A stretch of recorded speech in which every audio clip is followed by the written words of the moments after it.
Yo quiero comenzar haciéndoles un comentario para quienes no viven aquí en Tabasco, o cuando menos para quienes nos visitan con cierta regularidad y conocen algo de la realidad del Estado, pero hay un dato que tal vez no tengan registrado y sería interesante. Quisiera comentarle que en un lapso de aproximadamente 10 años, no supera los 12 años, en los últimos 10 a 12 años en Tabasco, por problemas derivados de una enfermedad, problema sanitario forestal, se derribaron aproximadamente 10.000 hectáreas de un cultivo, el cultivo tradicional de Tabasco, que es el cacao. Es decir, fueron aproximadamente 1 millón de plantas de cacao nada más. Si consideramos que el cacao es un cultivo que está asociado aquí en la región con lo que le da sombra, que es la madre, se le llama, y con otros árboles maderables, frutales y todo lo que se acompaña, estaríamos hablando que esto supera los 2,5 millones de plantas, sobre todo en la región Chontalpa y en la región centro del estado de Tabasco. Esto nada más para tener un referente de lo que ustedes ya muy puntual y acertadamente han definido, ¿no? Todos los problemas que hemos socialmente venido construyendo. Esto quiero comentarles que de ninguna manera es una explicación única a lo que nos está sucediendo en los últimos años en Tabasco y que ha motivado una gran atención por parte de la academia, sobre todo, y de otras instancias públicas. Quiero decirles, que aquí en Tabasco, por ejemplo, hemos observado un fenómeno también que ustedes seguramente ya han planteado en sus intervenciones, pero quiero también reforzarlo. En los últimos años también, los registros de lluvia acumulada en el estado se han visto superados con mucho. Recordemos tan solo diciembre del 2013, se rompieron todos los registros, todos los récords históricos que habían en todas las estaciones hidrometeorológicas diseminadas a lo ancho y largo de todo el territorio, en las dos cuencas. Pero eso no es lo más grave, o no precisamente lo más grave, sino lo más significativo, digámoslo, en términos de la percepción ciudadana y del daño ocasionado por estas lluvias, sino los registros puntuales que se tienen. Es decir, en alguna zona llegan a llover arriba de 300 milímetros o cerca de los 300 milímetros en 24 horas, como fue aquí en la ciudad de Villahermosa en el mes de diciembre. Estos cambios asociados a los problemas ambientales, al cambio climático que ya conocemos, pues hacen más grave el problema de unas cuencas que, como ya seguramente también se ha comentado, la cuenca, sobre todo la del Grijalva, es una cuenca que está demasiado intervenida y que hasta este momento, aparte de las presas del Alto Grijalva que todos conocemos, que fueron pues de alguna manera creadas o construidas para darle una protección y un manejo adecuado de las avenidas de agua de Chiapas aquí a la planicie tabasqueña, la última de las obras inauguradas, como es la compuerta del Macayo, para regular las avenidas de agua entre el río Carrizal y el río Samaria, y con esto pues también darle una protección a los centros poblacionales más importantes, como es aquí la capital del estado. Sin embargo, yo quiero decirles que no contamos en Tabasco con un censo confiable, además, y que además no sea útil para evaluar el comportamiento de los escurrimientos. Esta cuenca, en Tabasco, tenemos miles y miles de kilómetros de vías de acceso hacia los pozos petroleros, de construcciones que luego quedan abandonadas por algunas dependencias, como Comisión Federal de Electricidad, e incluso obras menores de infraestructura que los municipios o algunos productores locales para el desagüe de sus propios terrenos van realizando, sin que autoridad alguna intervenga. Lo que decían a ustedes con poca planeación, yo me atrevería a decir que con nula planeación, y esto por generaciones. Entonces, el caso de la cuenca del Usumacinta podría decir que es una cuenca menos intervenida porque como no tiene ninguna obra de control que permita en algún momento modificar el nivel del río Usumacinta, pues la actividad humana no es tan fácil que lo vaya invadiendo como sí sucede con los demás afluentes de la cuenca del Grijalva. Tomé algunas notas aquí a propósito de lo que ustedes estaban, de las intervenciones que he venido escuchando, y voy a comentarles. Yo quisiera plantearles a ustedes algunas de las consideraciones que me parecen fundamentales, de los retos que a mi entender pudiéramos, yo quisiera plantearle a la academia, plantearle a este coloquio, en donde tal vez puedan algunos elementos servirle para su análisis y tal vez alguna futura beta de investigación o línea de investigación, como le llaman. Me parece que sería prudente, desde mi perspectiva como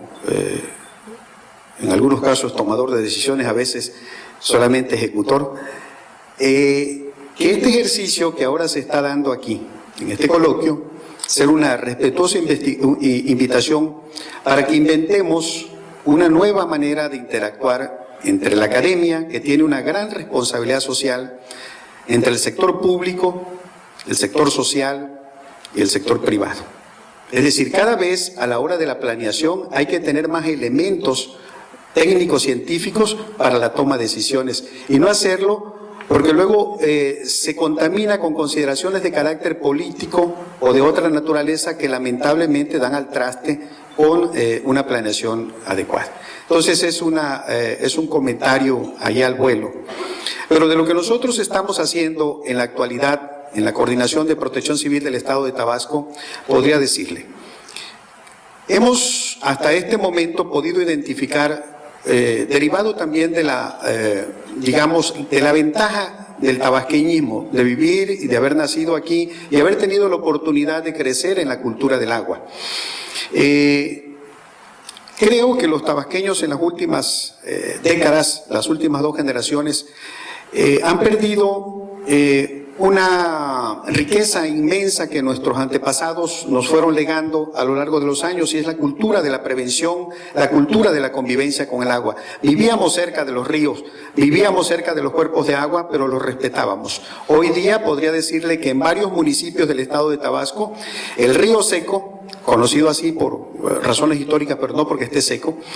ha sido invadido y hoy son unas avenidas impresionantes las que hay en diferentes municipios del estado, sobre todo acá en la cuenca del río Seco, precisamente, del río Samaria. En los municipios de Cárdenas, de Huimanguillo, de Comalcalco, de Cunduacán, estos ríos han sido totalmente invadidos y hoy son avenidas, ahí hay construidos hospitales, centros comerciales y una serie más. Es decir, lo que hace un rato mencionaba el doctor Alejandro, hemos venido también socialmente construyendo el riesgo. Y esto es una tarea que nos ha involucrado a todos, no solamente a los políticos, sino todos hemos tomado parte y todos hemos sido, si no responsables directos, quizás irresponsables por omisión en la participación en la resolución de estos problemas. Por eso hemos entendido que una de las tareas que tiene este gobierno del Estado, entre otras más importantes, es retomar y difundir la cultura de la prevención y el respeto al agua, entender que el agua, dejemos de verla con la visión catastrofista a la que estamos acostumbrados y aprendamos a verla desde la perspectiva de la gran oportunidad y la riqueza que significa para esta región el contar con ese recurso tan valioso, que ya ustedes lo han dicho y lo conocen perfectamente bien. Tendríamos que cambiar, pues, esa visión a través de algunas acciones. A mí se me ocurre una entre muchas que pudieran ser objeto de estudio por parte de ustedes. Nosotros estamos proponiendo en una nueva ley que que se envió al Congreso del Estado, ya tiene unos 3 meses, y que esperamos que a través que pueda esto ya salir rápido, donde es una ley en la que nosotros la planteamos con una visión totalmente distinta de que la protección civil deje de ser vista con el paradigma reactivo que anteriormente tenía o que ha tenido, de ir a atender las emergencias, de ir a atender los accidentes, de la gestión del riesgo, en la que la prevención sea el eje fundamental de la protección civil. Para esto necesitamos modificar, entre otras cosas, el reglamento escolar y que en la currícula desde nivel básico y medio superior se pueda incluir la materia de gestión de riesgos en Tabasco. Para nosotros es un asunto de vida o muerte. Nosotros no tenemos opción. Decimos aquí o la bebes o la derramas.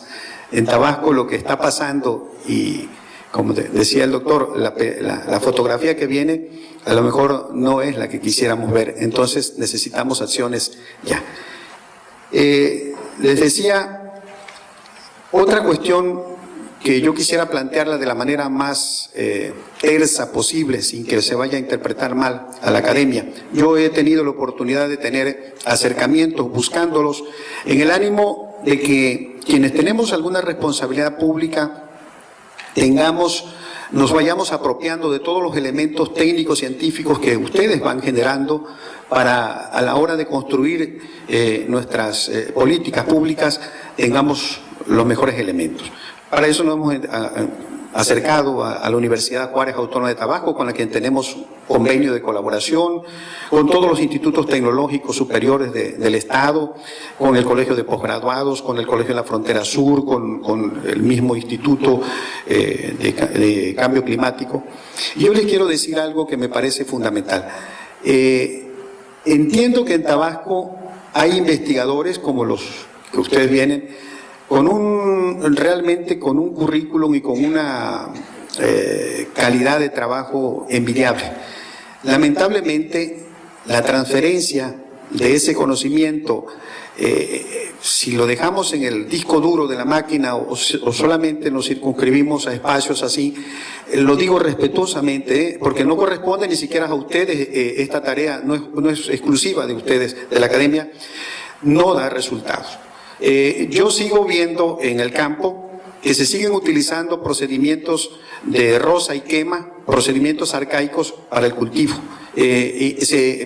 Si algo de modernidad le hemos incluido al campo, han sido el uso de pesticidas y de fertilizantes químicos, pero de ahí no pasa. Les quiero decir que esta tragedia de derribar más de 1 millón de plantas de cacao y 1 millón y tanto más de árboles frutales y maderables obedeció a que la llegada de una enfermedad, una micosis, la moniliasis, que ya está totalmente controlada en algunos países de Sudamérica, Centro y Sudamérica, y que los productores han aprendido a producir y a convivir con esto. Aquí en Tabasco fue motivo de que a la fecha el sector productivo más importante de la economía del Estado hoy esté postrado en una tragedia. Están haciéndose esfuerzos importantes por parte del gobierno por recuperar esto, pero ustedes saben que esto no es cuestión de un día. Entonces, estamos también trabajando se acaba de instalar, y yo lo criticaba, hacía un ejercicio de autocrítica, perdón, ya voy, el programa de ordenamiento territorial del Estado de Tabasco. Y es un programa en el que también está invitada, afortunadamente en ese día pude ver la participación de académicos de la UJAT, del Colegio de la Frontera Sur y de otros más. Bueno, dejo para otra, si hay otra intervención, algunos otros datos que quisiera, yo les agradezco mucho.